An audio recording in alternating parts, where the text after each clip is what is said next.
कई मैसेज आए हैं अभी। एक पवन कुमार गुप्ता हैं, वो कह रहे हैं कि मैं तो आज ही देख करके आया हूं, लेकिन पूरा सच नहीं दिखाया, थोड़ा सच कम दिखाया है।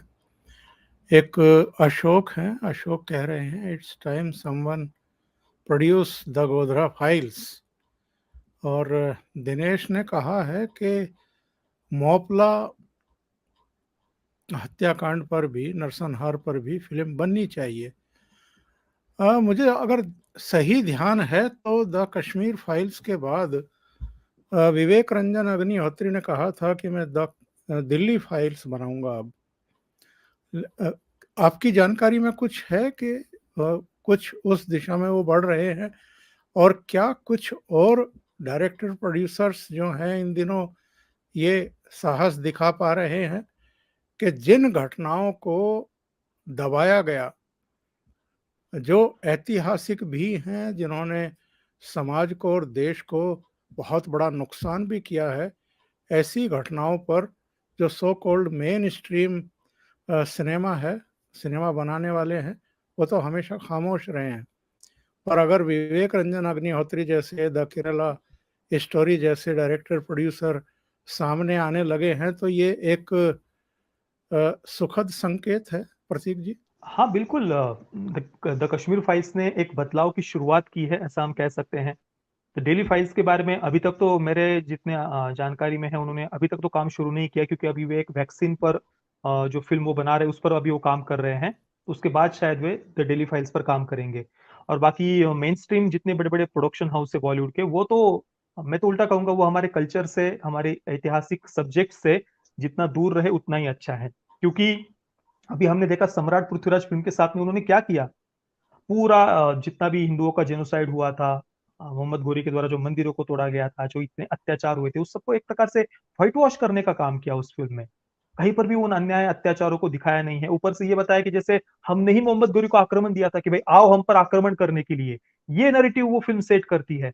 और सम्राट पृथ्वीराज जी को एक प्रकार से देवदास बनाकर रख दिया कि वो अपने प्यार के लिए लड़ रहे हैं, अपनी ही ससुर के अगेंस्ट। वो जाकर उठाकर लेकर के आ रहे हैं शादी के मंडप से। इस प्रकार के, मतलब आप वो ऐतिहासिक फ़िल्में भी अगर ये बनाते हैं बड़े-बड़े प्रोडक्शन हाउस, तो उसमें भी वो रोमांटिक वो कोई लवर बॉय बनाकर रख देंगे हमारे वीरों, महापुरुषों को, वीरांगनाओं को। तो वो मैं तो कहूँगा कि भाई ये जो मेनस्ट्रीम बड़े-बड़े प्रोडक्शन हाउस है, जो वो एक एलिट मेंटालिटी से है, और वो ना हमारे कल्चर को समझते हैं, ना इतिहास को समझते हैं, और उसी वामपंथी विचारधारा के साथ में जो बड़े हुए हैं, वो तो दूर रहे तो ही अच्छा है। बाकी अगर हमें और ऐसी फ़िल्में चाहिए, तो जो नई जनरेशन है, जो आज जागृत है, उन्हें इस फ़ील्ड में आने की आवश्यकता है। पर होता क्या है कि ज़्यादातर जो ट्रेडिशनल फ़ैमिलीज़ होती है, उनके बच्चे एक 9 टू 5 जॉब हो या डॉक्टर, इंजीनियर वगैरह इस प्रकार से कुछ वहाँ वो प्रेफ़र करते हैं। ये आर्ट एंड लिटरेचर का जो क्षेत्र है, वहाँ पर ज़्यादातर वो लोग होते हैं जो, मतलब ज़्यादा कुछ दूसरे क्षेत्र में वो कर नहीं पाए, तो चलो आर्ट एंड लिटरेचर में चले जाते हैं। वो झोला छाप माइंडसेट, रिवॉल्यूशन लाना है, और इसी कारण से आप देखिए जितने भी फ़िल्म इंडस्ट्री के फ़िल्म मेकर्स हैं, 99% ये लोग इसी प्रकार के वामपंथी और वोक माइंडसेट के होते हैं। इन्हें लगता है कि ये ऑप्रेस्ड है, समाज इनको दबा रहा है, परिवार इनको दबा रहे हैं, फैमिली सिस्टम, विवाह की व्यवस्था, इनके विरुद्ध हमें कुछ रिवॉल्यूशन लाना है। यही आपको उनकी फ़िल्मों में देखने को मिलेगा। इक्का-दुक्का कहीं पर कुछ थोड़े बहुत राष्ट्रवादी फ़िल्म मेकर्स हैं, जो हालाँकि सन 2000 तक भी थे काफ़ी सारे। तभी हमने रामायण, महाभारत जैसी टीवी सीरियल्स भी देखी, मुकेश खन्ना जी है, पर ये वो पिछली जनरेशन थी। नई जनरेशन में ऐसी कल्चर की समझ वाले फ़िल्म मेकर्स या एक्टर्स हमें बिल्कुल भी देखने को नहीं मिलते।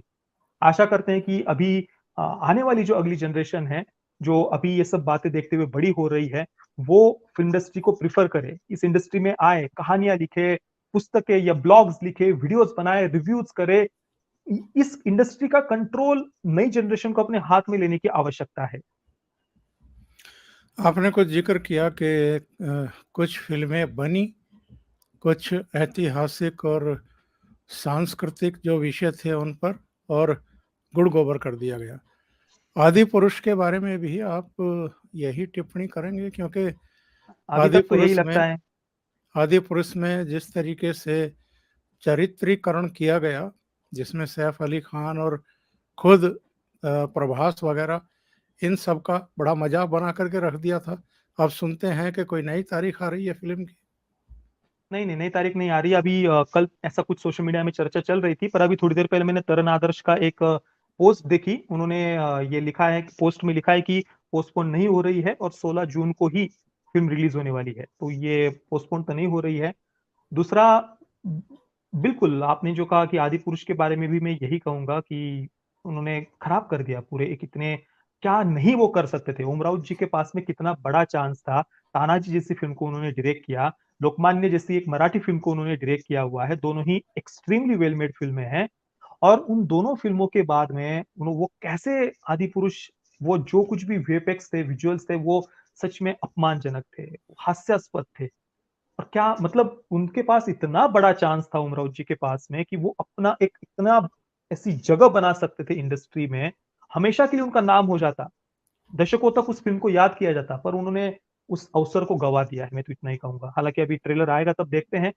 9 मई को मैंने पढ़ा कि ट्रेलर आ रहा है, तो देखते हैं, आशा करते हैं कि भाई पहले की अपेक्षा कुछ तो इम्प्रूवमेंट्स, कुछ तो बदलाव उन्होंने किए हो। क्योंकि मनोज मुंतशिर जी है और ओमराव जी, उनके इंटेंशंस गलत नहीं लग रहे हैं, पर जिस प्रकार से वो कैरेक्टराइज़ेशन हम जिसको कहते हैं, हनुमान जी को जैसे उन्होंने दिखाया है, प्रभु श्री रामचंद्र जी को, ये मेरे अनुसार तो प्रोड्यूसर्स ने ज़बरदस्ती कुछ अपनी तरफ से जो एक बीच में टाँग अड़ाना हो, उँगली करना हो, तो उन्होंने अपनी तरफ से कुछ न कुछ तो प्रेशराइज़ किया है डायरेक्टर को, तभी जाकर ये ऐसा खराब प्रोडक्ट बना है।